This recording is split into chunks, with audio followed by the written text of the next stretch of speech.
ನೋಡಿ ವ್ಯೂವರ್ಸ್, ನಾವು ಇವತ್ತು ಕಡಲೆಕಾಳಿನ ಪಲ್ಯ ಮಾಡೋಣ. ಸ್ವಲ್ಪ ವಿಡಿಯೋ ಲೇಟ್ ಆಯಿತು, ಕ್ಷಮಿಸಿ. ನಾನು ಈರುಳ್ಳಿ ಜೊತೆಗೆ ಕೊಬ್ಬರಿ, ಹಸಿ ಕೊಬ್ಬರಿಯನ್ನು ತೆಗೆದುಕೊಂಡು ಅದರಲ್ಲಿ ಬೆಳ್ಳುಳ್ಳಿ, ಅಲ್ಲ, ಜೀರಿಗೆ ಎಲ್ಲವನ್ನು ಪೇಸ್ಟ್ ಮಾಡ್ಕೊಂಬಂದು ಇಟ್ಕೊಂಡಿದ್ದೀನಿ. ಓಕೆ, ಇದು ಒಣ ಖಾರ, ಇದು ಅರಿಶಿಣ ಪುಡಿ, ಇದು ಜೀರಿಗೆ ಪುಡಿ, ಲಿಂಬೆಹಣ್ಣು, ಎಣ್ಣೆ, ಹಾಗೆ ಸ್ವಲ್ಪ ಗರಂ ಮಸಾಲೆ ಮತ್ತು ರುಚಿಗೆ ತಕ್ಕಷ್ಟು ಉಪ್ಪು ಹಾಕ್ಕೊಂಡಿದ್ದೀನಿ. ಕಡಲೆ ಕಾಳು ಪಲ್ಯ ಮಾಡಲಿಕ್ಕೆ ಕಡಲೆಯನ್ನು ನಾನು ಹಿಂದಿನ ದಿವಸ ನೆನೆಸಿಕೊಂಡು ಮೊಳಕೆ ಬರುವ ಹಾಗೆ ಮಾಡಿ ಇವುಗಳನ್ನು ನಾನು ಕುಕ್ಕರಲ್ಲಿ 3 ವಿಷಲ್ ಸೀಟಿಯಲ್ಲಿ ಹೊಡೆಸ್ಕೊಂಡಿದ್ದೀನಿ. ಈಗ ನಾವು ಪಲ್ಯ ಮಾಡೋಣ. ಪಲ್ಯಗೆ ಏನೇನು ಮಾಡಬೇಕು? ಮೊದಲು ನಾನು ಎಣ್ಣೆನ ಹಾಕ್ತಾಯಿದ್ದೀನಿ. ಹೌದಾ? ಈ ಸ್ಪೂನ್, ಸಣ್ಣ ಸ್ಪೂನಿಂದ 4 ಚಮಚ ಎಣ್ಣೆ ತೆಗೆದುಕೊಂಡಿದ್ದೀನಿ.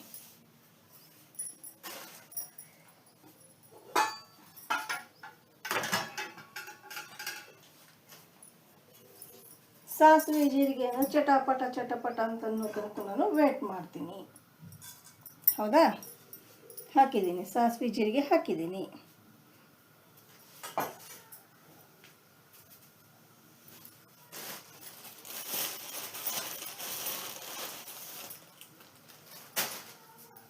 ಸ್ವಲ್ಪ ಕರಿಬೇವನ್ನು ಹಾಕಿದ್ದೀನಿ.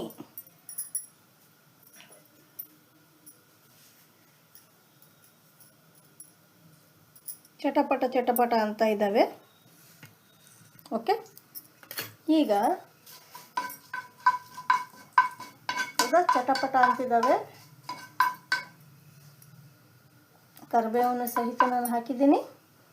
ಈಗ ನಾನು ಎಣ್ಣೆ ಬಿಸಿ ಇರುವಾಗಲೇ ಚಟಪಟ ಅಂದ ನಂತರ 2 ಸ್ಪೂನ್ ಏನು ಮಾಡ್ತೀನಿ, ಖಾರವನ್ನು, ಒಣ ಖಾರವನ್ನು ಹಾಕಿದ್ದೀನಿ.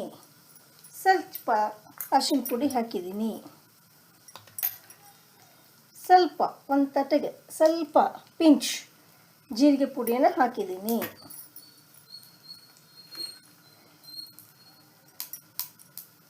ಗರಂ ಮಸಾಲೆಯನ್ನು ಹಾಕಿದ್ದೀನಿ.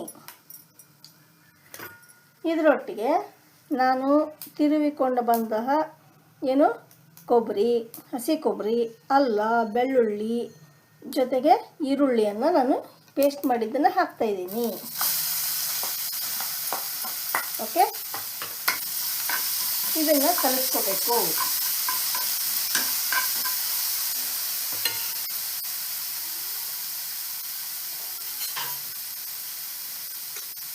ನಾನು ಲಿಂಬೆಹಣ್ಣು ರಸವನ್ನು ಹಿಂಡ್ತಾ ಇದ್ದೀನಿ.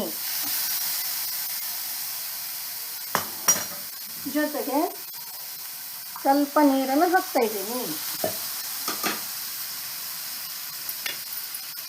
ಉಪ್ಪನ್ನು ಹಾಕಿಲ್ಲ, ಉಪ್ಪನ್ನು ಹಾಕ್ತಾ ಇದ್ದೀನಿ. ನೋಡಿ, ಉಪ್ಪನ್ನು ಹಾಕ್ತಾ ಇದ್ದೀನಿ. ಕಡಿಮೆ ಉಪ್ಪು ಹಾಕಿ, ಹೆಚ್ಚಿಗೆ ಉಪ್ಪು ಹಾಕ್ತಿದ್ದೀರಿ. ಕಡಿಮೆ ಉಪ್ಪು ಹಾಕಿದರೆ ನಂತರ ರುಚಿಗೆ ನಾವು ಬೇಕಾದಷ್ಟು ಹಾಕಿಕೊಳ್ಬಹುದು. ಇದನ್ನು ಕಲ್ಕೋಣ.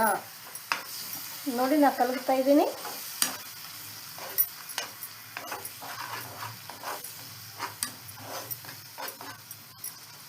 ಹಾಗೆಯೇ ಇನ್ನು ಸ್ವಲ್ಪ ನೀರು ಹಾಕಬೇಕು, ಸ್ವಲ್ಪ ಕುದಿಬೇಕಿದು.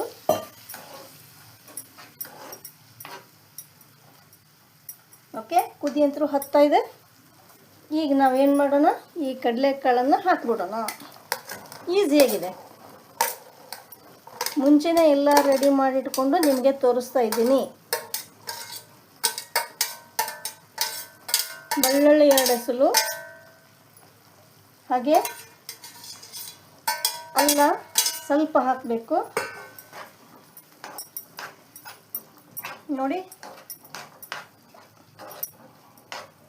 ಇದು ನಮ್ಮ ಕಡಲೆಕಾಳು ಪಲ್ಯ ಅಂತ ಹೇಳ್ಬೋದು. ಈಸಿಯಾಗಿರುತ್ತೆ, ಮಾಡಬಹುದು. Thank you for watching. Try ಮಾಡಿರಿ, ಮನೆಯಲ್ಲಿ ಅಗದಿ ಈಸಿ ಇರುತ್ತೆ. ಮುಂಚೆ ಎಲ್ಲ ರೆಡಿ ಮಾಡಿಟ್ಕೊಳ್ರಿ, ನಿಮಗೆ ಭಾಳ ಈಸಿ ಆಗುತ್ತೆ. Okay, thank you very much.